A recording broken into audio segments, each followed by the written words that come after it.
Transfer ஆகும்போது instead of saying no, first எடுத்தோடனே no சொல்லக்கூடாது. ஜஸ்ட் ஒரு பாஸ்.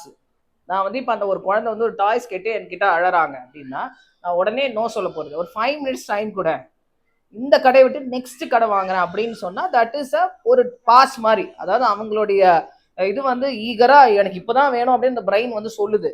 அந்த பிரெயினுக்கு உடனே நோ சொன்னீங்கன்னா டென்ஷன் ஆயிடும். ஸோ அந்த உடனே நோங்கிறது சொல்லாம நான் என்ன பண்றேன், இந்த பிரெயினை ஃபர்ஸ்ட் கண்ட்ரோல் பண்றதுக்கு தான் நம்ம கற்றுக் கொடுக்கணும். ரேதர் அக்செப்டிங் நோ, ஃபர்ஸ்ட் அந்த குழந்தை வந்து இம்பல்சிவா எப்படியாவது கிடைச்சிடணும் அப்படிங்கிறது தான் அந்த பிரெயின் கிரேவிங்கா இருக்கும்.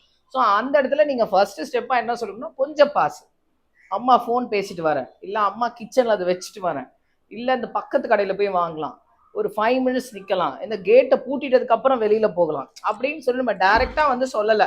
நீ கேட்ட உடனே நான் எல்லாம் கொடுத்துட முடியாது, கொஞ்ச நேரம் வெயிட் பண்ண, அப்படிலாம் அங்க எதுவுமே செல்லாது. அவங்க கண்ணில் தான் பார்க்க போறாங்க.